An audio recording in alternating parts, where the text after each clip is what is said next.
It was a routine patrol on a clear summer day off the coast of California. A US Navy airship went out to hunt for enemy submarines. Hours later, it returned, not to its base, but to a suburban street, crashing silently and bizarrely. When rescuers arrived, they found the engines running, the radio working, and classified documents sitting untouched. The only thing missing was the crew. They had vanished into thin air. This is one of the greatest unsolved mysteries of World War II. If you enjoy a good mystery, hit that like button and subscribe for more strange tales from military history. What do you think is the most baffling disappearance you've ever heard of? Let us know in the comments below. Now let's step back to 1942, to the mystery of the ghost blimp. August 16th, 1942, the California coast. In the 8th month of America's war, the continental United States was a nation gripped by a unique mixture of industrial fervor and deep-seated paranoia. The shock of Pearl Harbor was still fresh, and the Pacific Ocean, once seen as a vast protective barrier, now felt like a highway for a feared and victorious enemy. This was not an abstract threat. In February, a Japanese submarine, the I-17, had surfaced and shelled the Elwood oil field near Santa Barbara. That same month, the skies over Los Angeles had erupted in a storm of anti-aircraft fire during the infamous Battle of Los Angeles, a panic-fueled response to what was likely a weather balloon. Japanese submarines were actively hunting merchant ships, and the West Coast, with its vital shipyards, aircraft factories, and ports, felt like a front line. It was in this atmosphere of high tension that the US Navy's Airship Patrol Squadron 32 operated its fleet of L-class blimps, the forgotten sentinels of America's coastal defense. Their base of operations was Naval Air Station Treasure Island, a man-made island in the middle of San Francisco Bay. From here, the blimps would launch at all hours, their mission simple: to be the slow-moving eyes in the sky, a deterrent and a detection system against the underwater menace. The airship, designated L8, was a workhorse of this fleet. It was a Goodyear L-class blimp, a design that was more industrial than military. At 150 feet long, its envelope, or gas bag, was filled with 123,000 cubic feet of helium, a critical American strategic advantage. While German Zeppelins were forced to use highly flammable hydrogen, the United States had a near monopoly on safe, inert helium, making its airships vastly more survivable. Slung beneath the massive silver bag was the control car, a small cramped cabin that housed the crew and the engines. The L8 was not fast, cruising at a sedate 40 to 50 miles per hour, but its value was endurance. It could stay aloft for more than 12 hours, methodically scanning the vast ocean surface for the telltale signs of a submerged submarine. The crew assigned to Flight 101 on the morning of August 16th were the picture of competence. The pilot and commander was Lieutenant Ernest DeWitt Cody. At 27 years old, he was already a seasoned naval aviator with thousands of flight hours and a decade of service. He was a graduate of the Navy's lighter-than-air training school in Lakehurst, New Jersey, the premier institution of its kind in the world. He was known as a meticulous by-the-book officer, not a risk-taker. His co-pilot and navigator was Ensign Charles Adams. Adams, at 38, was older and had been recalled to service after Pearl Harbor from a successful civilian career. He was a graduate of the prestigious US Naval Academy and had prior experience on dirigibles. The two men formed a balanced and highly professional team. They had flown together before and knew the L8 and its operational area intimately. There was no reason to suspect they would do anything other than perform their duties with routine excellence. Their mission was straightforward: a patrol of the shipping lanes west of San Francisco.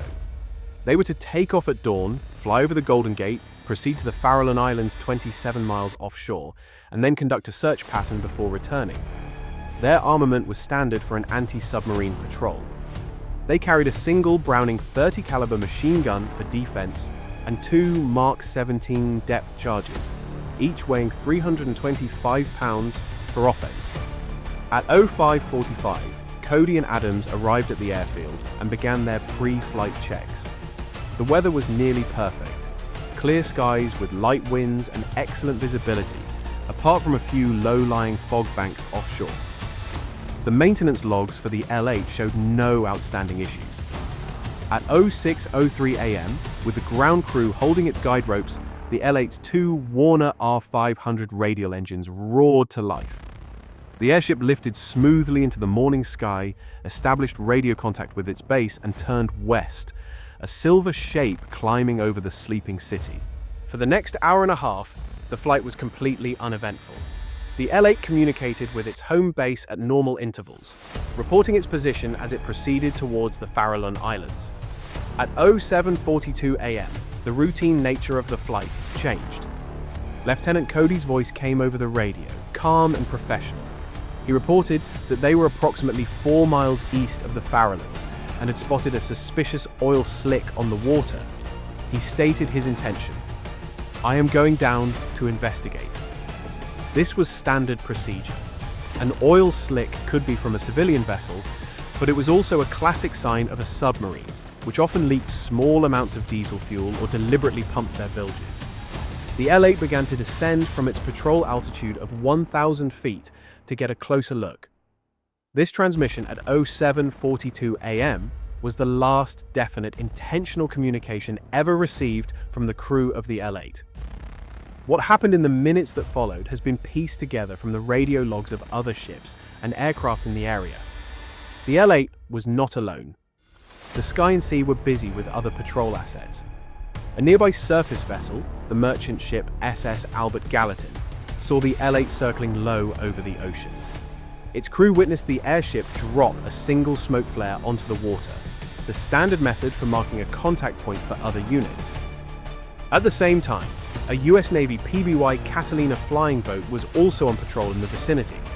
Its pilot saw the L8's actions and, following procedure, attempted to make radio contact to offer assistance in the submarine hunt.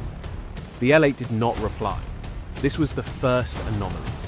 A failure to respond during an active investigation was a breach of protocol. A short time later, two other vessels, the fishing trawler Daisy Gray and the Liberty ship SS Roger B. Taney, also reported seeing the airship. Their crews watched as the L8 seemed to abruptly abandon its investigation of the oil slick. It released a burst of ballast, causing it to ascend rapidly, and climbed into a low cloud bank at an altitude of about 2,000 feet heading east back towards the coast. From this point on, the journey of the L8 became a bizarre and aimless drift. For nearly 2 hours, it remained hidden in the clouds, silent. Then, around 11:00 a.m., it reappeared over the coastline, but far south of where it should have been. It was spotted over Ocean Beach, near the San Francisco Zoo, flying erratically at a dangerously low altitude. Witnesses on the ground were alarmed. The airship's engines seemed to be sputtering, and it was losing buoyancy, its silver envelope appearing soft and slightly deflated. It was clear something was wrong. The image of the massive, semi-flaccid airship drifting slowly just a few hundred feet above the waves was deeply unsettling. Two swimmers at Ocean Beach later reported seeing the airship very close to the water and noted that they could not see anyone in the control car, but their report was lost in the initial confusion of the day. A Navy patrol plane was dispatched to investigate, but as it approached, the L8 once again ascended sharply and vanished back into the fog. It was acting like a ghost, a machine with no master. The final act of the drama began a few minutes later, over the quiet suburban streets of Daly City. The L8, now losing helium more rapidly, descended out of the fog. It was drifting at rooftop level, a massive, silent apparition that brought residents running out of their homes in stunned disbelief. The gondola, the control car where the crew should have been, was now low enough to start hitting things. It scraped with a screech of tearing metal across the roof of a house on Bellevue Avenue. The impact likely jostled loose one of the heavy depth charges from its external rack. The 325-pound explosive device plummeted to the ground, landing on a nearby hillside without detonating. The airship, now lighter, rose slightly before snagging its dangling guide ropes on a power line, then a telephone pole. The series of impacts and snags was enough to finally bleed off its remaining momentum. With a final, gentle lurch, the gondola settled onto the street at the intersection of Bellevue and Clara Avenues, its huge, deflated bag draped over a house and a parked car. It had not exploded. It had not plummeted from the sky. In the most bizarre and gentle crash imaginable, the L8 had landed itself. The scene on Bellevue Avenue in Daly City was one of surreal chaos. The first to arrive were local police and firefighters, their sirens dying down as they were confronted with a sight for which no training could have prepared them. A massive silvery US Navy airship, an engine of war, was draped limply over the homes and power lines of their quiet suburban neighborhood. Their first instinct was to prepare for the worst. A fiery explosion from the remaining fuel and depth charge and catastrophic casualties. They established a perimeter, evacuated the nearby homes, and cautiously approached the control car, or gondola, which rested almost gently against the side of a home, its door hanging wide open. The first firefighter to peer inside, expecting to find the mangled bodies of the crew, was met with an unnerving, perfect silence. The cabin was empty. This initial discovery, a simple absence where there should have been bodies, was the opening chapter of a mystery that would only grow deeper and more baffling with every subsequent fact that was uncovered. Within the hour, a team of US Navy specialists and intelligence officers arrived from Moffett Field. They took command of the scene with a cold, professional efficiency. The area was cordoned off for hundreds of yards. The remaining 325-pound depth charge was carefully disarmed and removed. The gondola was detached from the deflated envelope, and a painstaking forensic examination began right there on the suburban street. What the investigators found was not a scene of chaos or battle, but one of eerie, suspended normality. It was a machine that had been abandoned by its operators in the middle of a routine task. On the control panel, every switch was in its proper position for normal flight. The throttles were set to a cruise setting. The radio equipment, when tested, was found to be in perfect working order. The frequency was set to the correct channel for communicating with their base. There was no evidence of any distress call having been attempted. The investigators were looking at a perfectly airworthy craft. The personal effects of the crew only added to the strangeness. On the small chart table, navigational charts of the patrol area were laid out, with a course neatly penciled in, tracking the flight up to the point where they had begun to investigate the oil slick. Everything stopped there. A logbook was open to a fresh page, waiting for an entry that was never made. A locked briefcase containing classified codebooks and communication ciphers sat on the deck, untouched. The crew was under the strictest possible orders that, in the event of an impending crash or capture, this briefcase was to be immediately thrown overboard or destroyed. Its presence was a powerful piece of evidence. Whatever happened to Cody and Adams, they did not anticipate it. It was sudden, and it was final. The parachutes and the life raft, the two primary means of survival, were found properly stowed in their racks. 2 of the 3 parachutes were standard issue, while 1 was a Guardian chute, a special type that could be clipped onto a harness. All were present. The life raft was, in its case, uninflated. This discovery systematically dismantled the most obvious theory that the crew had simply bailed out. Men facing a known emergency do not leave behind their only means of survival. The investigation then turned to the military equipment. The single Browning .30 caliber machine gun was mounted in its firing position, fully loaded with the safety engaged. It had not been fired. This, combined with a meticulous examination of the vast 25,000 square foot surface of the airship's envelope, which revealed no bullet holes or shrapnel damage, allowed the investigators to definitively rule out the theory of enemy action. The L8 had not been shot down by a Japanese submarine or a long-range fighter. The most crucial and ambiguous clues, however, involved the depth charges. The release mechanism for these weapons was not a simple button. It was a manual system inside the gondola, designed to prevent accidental drops. The investigation confirmed that the safety pin on the remaining depth charge had been removed. This was a significant finding. It meant that the crew was not just observing the oil slick. They were actively preparing to attack a suspected target. This lent credence to the sightings of the ships at sea that had reported the L8's aggressive maneuvering. The crew of the L8 believed they had found a submarine, While the physical evidence was being dissected on the ground, a massive search and rescue operation was underway at sea. The Navy and Coast Guard threw every available asset into the search. A fleet of cutters, destroyers, and patrol boats began a systematic sweep of the ocean, starting from the last known position of the airship. From the air, PBY Catalina flying boats and other blimps from Squadron 32 flew exhaustive grid patterns, their crews scanning the grey Pacific for any sign of the missing men. For 5 days, the search continued, a desperate race against time and the elements. They found nothing. There was no floating debris from the airship, no oil slick from a crash, no yellow life raft, and no bodies. The clear weather and calm seas of August 16th should have made a search easy. Instead, the placid surface of the ocean offered a perfect, unbroken, and utterly silent testament to the completeness of the crew's disappearance. It was as if the Pacific had simply swallowed them whole. With the search yielding no results, the Navy's Board of Inquiry was left with only the bizarre collection of facts from the airship itself. They were faced with a locked room mystery in the sky. They had a perfectly functional aircraft, a routine mission, a professional crew, and no survivors, no witnesses, and no bodies. All they could do was try to construct a plausible narrative from the few strange clues they possessed. The two most important clues remained the gondola door, which had been deliberately latched open, and the prepared depth charge. The interior of the control car was notoriously cramped. It was a narrow space, barely wide enough for 2 men to pass each other, filled with control equipment, radios, and armament gear. With the door open, a misstep, a sudden lurch of the airship, or a powerful gust of wind could easily have spelled disaster. This led the investigators to their primary and most enduring theory. It was a theory of a freak accident. The narrative they constructed was as follows.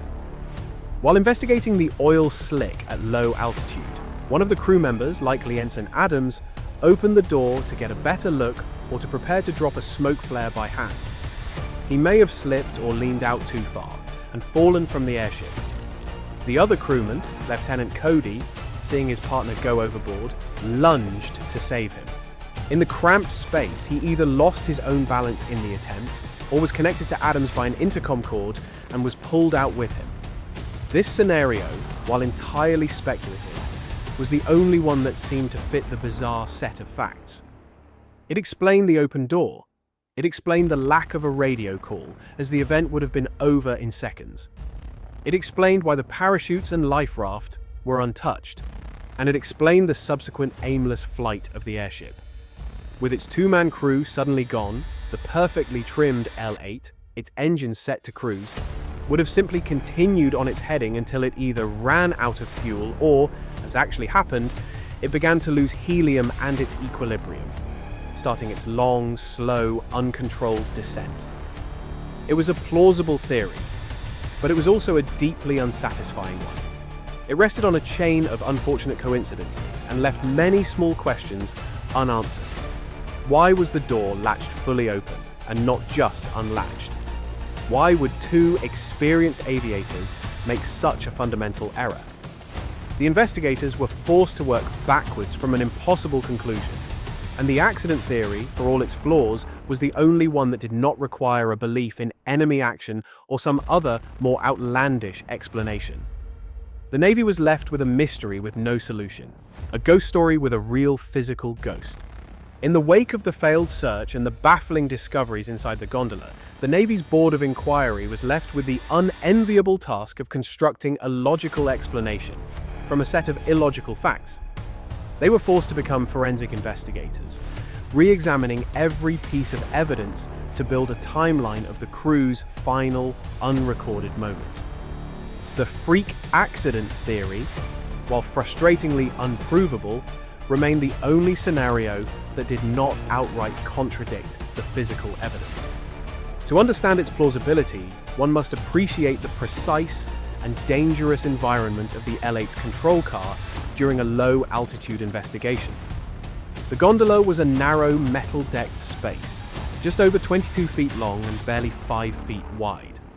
It was cramped with control columns, a navigator's table, radio equipment, ammunition boxes, and the bulky depth charge release levers. In 1942, with sophisticated sensors still in their infancy, the most reliable tool an aviator had for identifying something on the water was the human eye. It would have been standard, if technically risky, procedure for one of the crew to open the main cabin door to get an unobstructed view downwards. The deck of the gondola, exposed to the moist, salt-filled air, could easily have been slick with condensation or a patch of leaked oil. The narrative that investigators began to piece together was one of a cascading failure of human balance.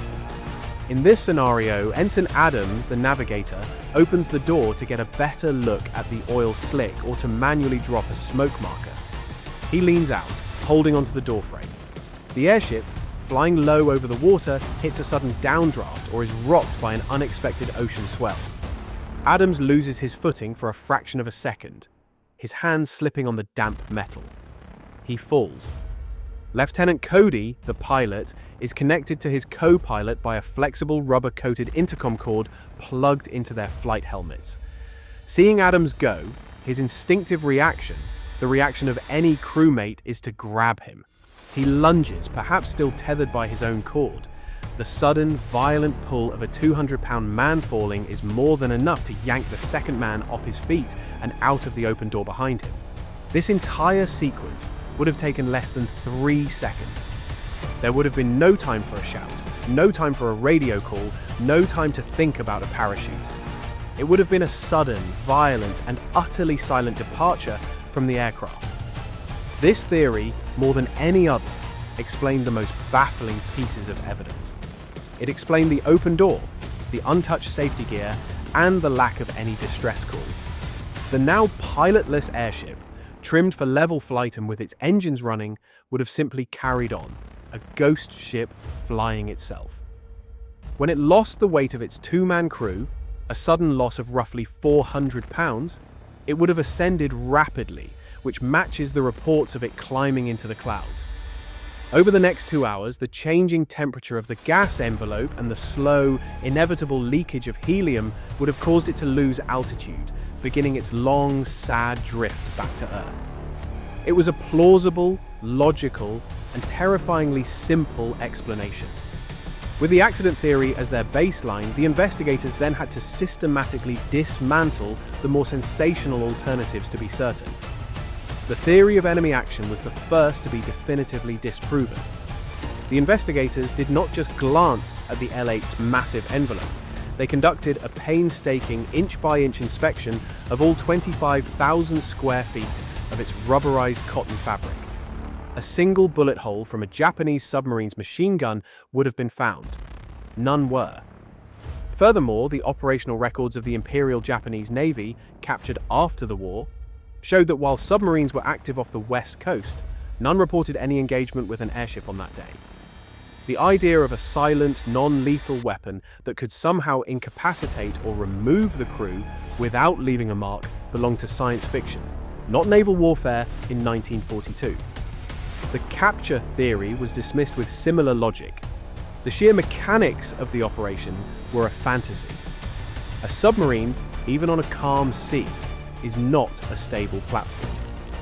To have it surface, align perfectly with a hovering blimp, and have a boarding party ascend a dangling rope to silently overpower 2 armed American officers, all without being seen by the numerous other vessels and aircraft in a busy shipping lane, was deemed a tactical impossibility. The final set of theories involved foul play between the crew members or a pre-planned defection. These were dismissed based on the character of the men themselves and the evidence in the gondola. Both Cody and Adams were exemplary officers with spotless records and strong family ties. There was no motive for a murder-suicide or for defecting. The evidence in the control car argued powerfully against it. A struggle would have left the cramped cabin in disarray. It was found in perfect order. A defection would have involved taking the classified code books, not leaving them behind. The entire scene was one of routine, interrupted by a sudden catastrophic event, not one of conspiracy or malice. The investigators were left with the inescapable conclusion that Cody and Adams were simply the victims of a tragic, unwitnessed accident at sea.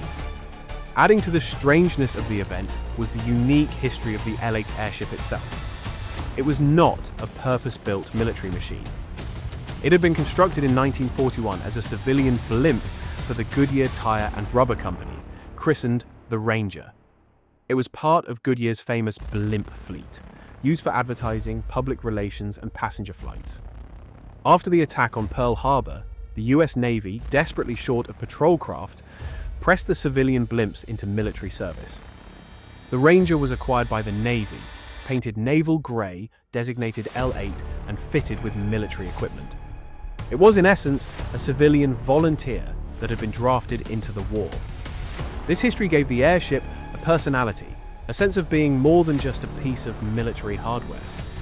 Its gentle, almost apologetic landing on a suburban street seemed more in character with a former public relations vehicle than a war machine. Even more bizarre was the L8's career after its famous misadventure. The damage it sustained in the crash was minimal: a torn envelope, a damaged propeller, and some dents to the control car. It was deemed entirely salvageable. The Navy repaired the airship, and it was quickly put back into service as a training vehicle at Moffett Field. For the rest of the war, it flew the skies of California, its new student crews acutely aware of its history. They nicknamed it the Ghost Blimp.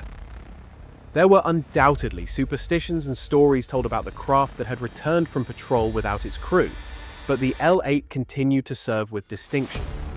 In a final strange chapter to its story, the L8 was later used in a mission of critical industrial importance. It served as a special transport aircraft to deliver a crucial piece of radar equipment from San Francisco to the aircraft carrier USS Hornet, CV-12, waiting at sea, a task that conventional aircraft could not perform. The airship that had become famous for a mysterious failure went on to play a small but vital role in the success of the American war machine. The Navy's final report could not solve the mystery, but it did officially close the case. A year after their disappearance, with no bodies ever recovered, Lieutenant Ernest DeWitt Cody and Ensign Charles Adams were declared legally dead. Their names were engraved on the tablets of the missing at the Manila American Cemetery in the Philippines, joining the thousands of other sailors and airmen whose final resting place is the sea. Their story, however, refused to fade away. It became one of the great maritime mysteries of the 20th century, a perfect enigma with no solution. It was a story that contained all the elements of a classic ghost story. A routine journey, a strange disappearance, and a vessel that returned on its own, its interior holding clues that only deepened the puzzle.